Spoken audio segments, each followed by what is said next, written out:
Gracias a UD por la invitación y bienvenidos a todos. Quiero partir comenzando con un concepto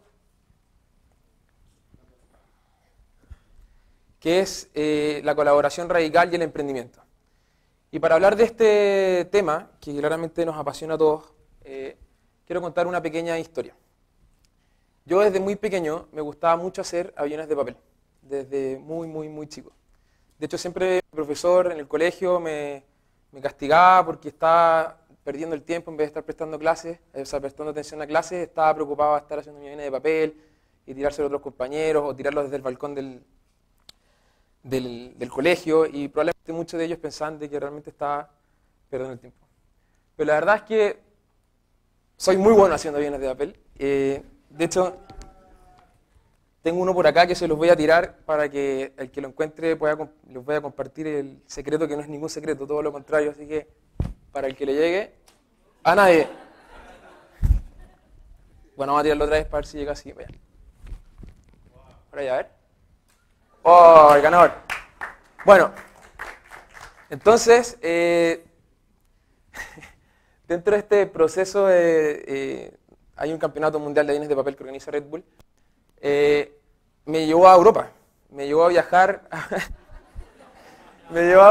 viajar en un avión exactamente igual a ese, un Lufthansa 747 precioso, a Salzburgo específicamente, de donde es de Red Bull. Digamos, ahí está el headquarter de Red Bull. Y ahí pasó algo muy interesante una vez que llegamos allá, que los latinoamericanos nos comportamos de una manera muy distinta a lo que pasaba con el resto de los países, específicamente Estados Unidos y Europa. Cuando llegamos, los europeos, yo me acercaba a conversar con ellos y los tipos como que estaban haciendo su avión y como que se escondían así y como que no dejaban que uno viera un poco lo que estaban haciendo. O de repente uno que necesitaba que alguien, se trata de quién dura más, ¿ok? Cuánto tiempo vuela el avión. Entonces, por favor, ¿alguien me puede tomar el tiempo? Porque no puedo tirar el avión y tomarme el tiempo al mismo tiempo. Entonces nadie te decía que... Pero los latinos compartíamos todo eso. Entonces éramos los argentinos, con los chilenos, con los venezolanos, con los colombianos, todos compartiendo y colaborando de una manera radical, de tal manera que no solamente compartíamos nuestros diseños, y algunos de los competidores cambiaron totalmente el diseño con que habían llegado, sino que nos compartíamos los tips, nos compartíamos los pequeños detalles que hacen que un avión vuele o no vuele. Yo les puedo comentar a ustedes todos que hagan ese avión, y lo más probable es que vuelen muy mal, pero si pasan un ratito conmigo yo les puedo enseñar algunos detalles y van a ver que su avión va a empezar a volar mucho mejor. El resultado concreto de esa diferencia de actitud frente a la competencia fue que, bueno, esa es una foto de la final, digamos, ese es el tipo de evento que era. De los 45 países que se presentaron en esa primera versión, se elegían 5 finalistas. Y de esos 5 finalistas, 4 eran latinoamericanos. Y de los 5 finalistas, 2 estaban en el podio. Bueno, yo salí cuarto, ahí hay una foto. El mismo avión ese. La verdad es que el lugar para todos los que estábamos ahí daba exactamente lo mismo. Olvídense la fiesta después, cómo le habíamos pasado por arriba a todos los europeos que se creían en el cuento. Y nosotros la verdad es que fue un éxito tremendo. Pero toda esa alegría y toda esa emoción del momento terminó en un momento muy oscuro. ¿Okay? Yo estudiaba ingeniería en la universidad en ese momento y cuando volví a ese viaje, obviamente que cuando me fui a Europa me estaban pagando un pasaje, me fui a recorrer Europa, lógico, ¿no? O sea, lo más difícil es llegar, agarré y me quedé por lo menos 3 semanas recorriendo Europa con mi novia. Y cuando volví, fracasé profundamente en el mundo académico, me eché un montón de ramos, entré causal de eliminación y me echaron de la universidad. A pesar de que la universidad me pidió y salí en todo, o sea, cuando le pedí ayuda para que en el fondo me apoyaran en esto que iba a viajar, me dijeron que no podían hacer nada. Cuando volví, que vieron que me iba muy bien, me pidieron que en el fondo contara un poco la experiencia, pero a pesar de todo eso, igual, la vida académica con este tipo de cosas, lamentablemente de repente no se conecta muy bien. Porque nosotros estamos esperando que aquí sean todos grandes profesionales y que les vaya muy bien en el mundo laboral. Tipos haciendo aviones de papel, como que no es algo demasiado relevante. Entonces, la segunda parte de la historia pasa a ser un poco más triste, un poquito más negra. Yo pasé un momento de mi vida sumamente angustioso. Sentía que había hecho algo malo. O sea, claro, había faltado a la universidad, me había pegado un tremendo viaje, estaba tirando por la borda el esfuerzo de mis papás de haberme pagado los primeros años de universidad, pero por otro lado tampoco sentía que había hecho algo tan malo. O sea, sentía que había viajado, había conocido un montón de gente, había estado en un montón de países, me sentía una persona mucho más rica que antes. Y en ese momento, como que de ese momento de angustia, que yo sé que todos alguna vez han pasado por un momento difícil, había un pequeño señal de algo de lo cual uno podía sujetarse. Y eso yo le llamo el cable a tierra, digamos. O sea, algo que dentro de todo este ruido y dentro de todo este caos que es la vida, hay ciertos puntos de los que uno se puede enganchar y sujetarse fuerte. Y ahí rescato una frase de una canción de Fito que me gusta mucho, donde él llama en el fondo a que cuando estás en un problema, siempre sujetarse a tu corazón al final. Y el corazón es el que te va a mostrar cuál es el camino correcto y para dónde tienes que ir. Y no necesariamente ir a buscar a la niña más linda y seguir tu amor, digamos, con tu pareja, sino yo lo interpreto como justamente dedicarle mucha pasión y poner toda la pasión que uno tiene a las cosas que a uno le gusta hacer, a las cosas que son al final la esencia de uno. Entonces ya cuando ya me sentí un poco mejor, dije, ok, ¿qué es lo que más me gusta hacer? Y siempre quise emprender. Siempre me pareció que el emprendimiento, junto con mi mejor amigo, que es uno de los socios de Cowork, era el motor para el desarrollo y especialmente para los países emergentes como Chile, como Uruguay, donde vengo llegando, alucinado de lo que están haciendo allá, y en general toda Latinoamérica.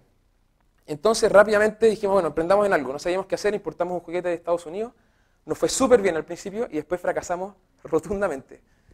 Y ese fracaso implicó un aprendizaje muy bonito y que nos hizo pensar en algunas cosas que se conectan con la colaboración de la historia anterior, y era que qué hubiese pasado si hubiese tenido otros emprendedores, así como tenía otros amigos que hacían aviones de papel, que me hubiesen dicho, mira, esto funciona, esto no funciona, ten cuidado con equivocarte con esto, haz esto que es una muy buena práctica. Y en ese momento en Chile el ecosistema de emprendimiento estaba mucho menos desarrollado que ahora, no existía Startup Chile, no había nada de esto, digamos. Y nos dimos cuenta que esa colaboración hubiese permitido disminuir el riesgo de los emprendedores y, como nos gusta a nosotros en positivo las cosas, más que disminuir el riesgo, aumentar las oportunidades. Entonces dijimos, bueno, los emprendedores, porque nos gusta mucho el diseño en torno a las personas, entonces no quisimos ir tirarnos a una idea, sino que nos fuimos a ver a los emprendedores. ¿Cómo son los emprendedores? ¿Qué necesitan? Y los definimos como seres vivos que requieren de un montón de elementos y de nutrientes, igual que una plantita, para que florezcan y para que crezcan y después se reproduzcan. Entonces, definimos 3 pilares importantes dentro de esta observación que hicimos. Uno de ellos era un pueblo de congregación. Necesitábamos ese galpón, como mostramos en la foto, donde estuvieran todos los emprendedores y hubiese un montón de roces para que ellos pudieran compartir entre ellos las experiencias, los fracasos, los aciertos, de tal manera que el conocimiento colectivo subiera y que ese chorreo de información pasara a otros más adelante que estuvieran más verdes y de tal manera todos fuéramos aprendiendo mucho más. Y por lo tanto se conecta con el segundo pilar del ecosistema, que es la información y sobre todo los contactos. Todos ustedes conocen un montón de gente y si viéramos los LinkedIn de todos ustedes y los pusiéramos uno encima del otro y a eso le sumáramos el Facebook, lo más probable es que sería una cantidad de gente que probablemente no se imaginan lo grande que es. Esa información y ese network hay que compartirlo, había que encontrar un lugar para que fuera de todos, democratizarlo.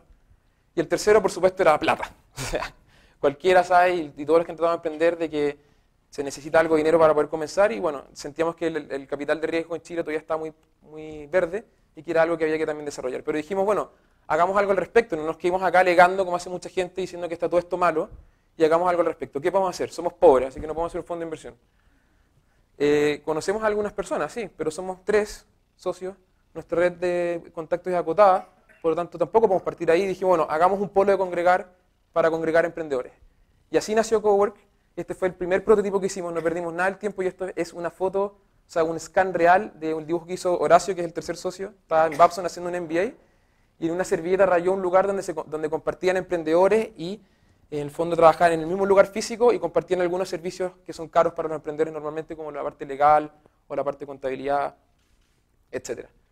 Entonces, así nace Cowork, donde es un lugar de trabajo innovador desde el punto de vista de que no se trabaja como una oficina tradicional, donde la colaboración es el motor principal y es la cultura que se vive y se respira en el espacio, y donde las oportunidades florecen constantemente tanto para emprendedores y últimamente también para freelancers, que fue como nuestro primer pivoteo, porque nos dimos cuenta que los emprendedores eran como unos planetas que andaban deambulando y tenían una serie de satélites naturales que iban dando vuelta alrededor, y esos son los freelancers, diseñadores, escritores, periodistas, todos súper importantes para el ecosistema y los captamos también. Eso es una foto de lo que es Coworking en el primer piso. Hoy día tenemos casi 500 metros cuadrados operando. Estamos abriendo un segundo local también en Santiago que tiene como 160 metros cuadrados más enfocados nuevamente en los emprendedores. Y se ha convertido, gracias a la colaboración, en un polo de talentos y oportunidades. Porque si ustedes saben que van a alguna parte y alguien les va a abrir los brazos, los va a recibir, les va a dar una mano, les va a compartir todos sus secretos, les va a dar todos sus contactos sin ningún tipo de restricción, empieza a llegar mucha gente. Y empieza a llegar mucha gente que tiene muy buena actitud, como llamamos nosotros de talento, y por lo tanto cuando se empiezan a chocar talentos unos con otros, las oportunidades empiezan a saltar como partículas en un acelerador de partículas, ¿no? O sea, de a miles o millones. Pero no es más, es mucho más, digamos, que una oficina. Es una comunidad tremenda de emprendedores donde la innovación se respira y se vive porque están todos pensando en grande, donde hay muy buena onda, donde realmente lo pasamos súper bien. Todos los que estén emprendiendo y los que no, los invito a que emprendan, tienen que saber que hay momentos muy negros, hay momentos muy angustiantes y donde cuando tienes a alguien al lado que te da una mano, que te apoya, es muy rico. A diferencia cuando llegas a tu casa y te dicen, pero ¿cómo emprendiste? Si era obvio que te iba a pasar eso, te deberías haber buscado una pega como ingeniero y estarías súper bien. Entonces es bueno tener a alguien ahí que eche la talla un rato y que te tire para adelante, pero siempre con mucho compromiso, porque aquí sabemos de que esto no se trata de tontear, sino que se trata de trabajar y de realmente producir. La educación también es un punto importante para nosotros, porque, y aquí perdonen los académicos que yo creo que pueden haber varios acá, pero la información que nace de los emprendimientos es constante, es del día a día. Y por lo tanto, traspasar eso a la academia toma un tiempo. Toma el tiempo que alguien lo investigue, toma el tiempo que alguien haga un paper, toma el tiempo que hagan algún libro, para que después ese libro se enseñe en la universidad o que cada persona compre el libro y lo estudie. Pero en lugares y en una situación en el mundo actual donde es todo tan dinámico, ese conocimiento debe traspasarse a una velocidad mucho mayor. Entonces lo que nosotros estamos tratando de hacer es que el conocimiento que nuestros emprendedores crean gracias a sus experiencias, los traspasamos inmediatamente al resto de los emprendedores con unas dinámicas de clases específicas que estamos haciendo donde emprendedores enseñan a emprendedores. ¿Cuál es nuestro foco actualmente? Bueno, Cowork Santiago está andando muy bien, estamos tratando de expandirnos por Chile, pero queremos hacer que esta plataforma sea una plataforma a nivel latinoamericano.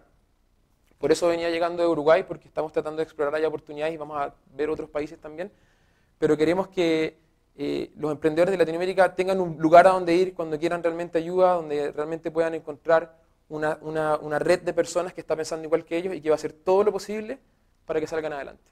De tal manera que puedan expandir sus fronteras y no solamente quedarse en sus países.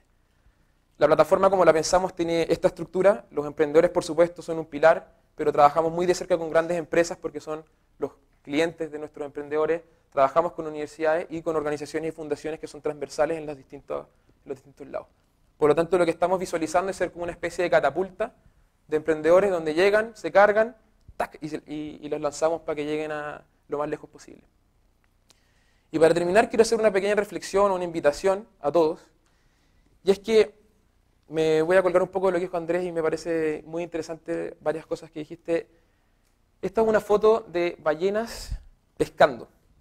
Yo no sé si sabían que las ballenas no comen solas de repente. Hay unas ballenas, estas son las yubartas, hacen redes de burbujas y atrapan a los pescados, trabajan en equipo y agrupan a los pescados en una red de burbujas y los pescados empiezan a subir.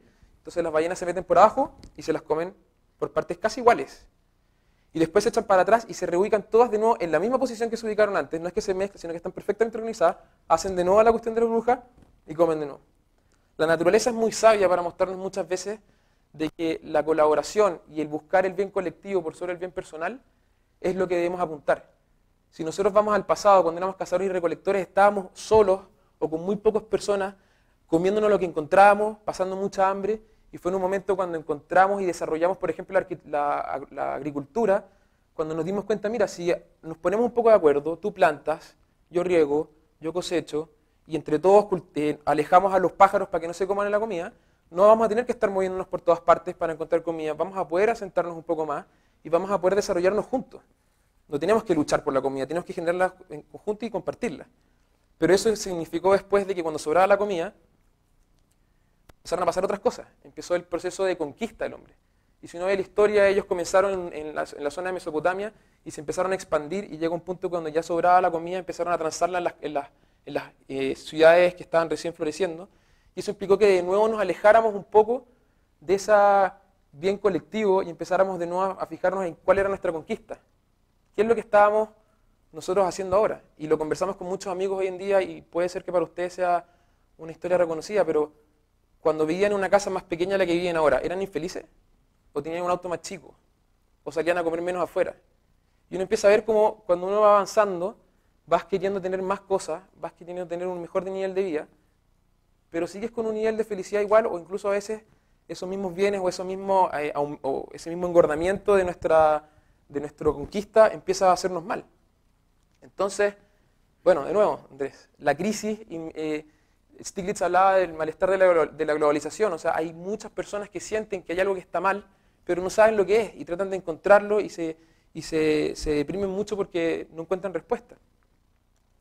Entonces, a mí me llama mucho la atención cuando de repente veo en la televisión a los políticos hablando entre ellos o en Facebook y empiezan, no, es que la izquierda, no, que la derecha, no, es que el centro lo que sea, con los X apellidos que ya le han puesto los pobres desesperados, que el progresismo, son puros conceptos que en nuestra opinión están totalmente obsoletos. O sea, son conceptos que nacieron hace tantos años atrás y que no responden a lo que la sociedad y lo que el mundo hoy día está dictando. Entonces mi invitación para todos hoy día es que empecemos juntos a crear un nuevo modelo que esté sustentado en la colaboración. ¿Qué quiere decir esto? En la búsqueda del bien colectivo como la forma de crecer, no en la búsqueda del bien individual como prepaso para llegar al bien colectivo. Y finalmente entender que las tomas de decisiones de las personas no pasan por la racionalidad, pasan por la emoción. Cuando veo un tipo que está con una carpa durmiendo afuera de la App Store porque está esperando ser el primero en comprarse un Apple, es una cuestión que no tiene ni pie ni cabeza. Entonces tratar de que te convenzca, de que los economistas o la gente te convenzca de que no, que la gente toma la decisión racional. Ellos están tratando de aumentar su beneficio personal y a través del aumento del beneficio personal vamos a lograr el beneficio colectivo. Eso no es así. Y cuando llega un tipo y hace la cola en el App Store, después lo saca, lo pone en el piso, enfrente de toda la gente que está en el App Store y lo revienta con un mazo cuando los otros tipos llevan 3 días en carpa ahí durmiendo, tampoco es muy racional. Entonces, bueno, les quería dar muchas las gracias. Ahí está mi correo, por favor, cualquier cosa. Feliz de recibirlos en Cowork.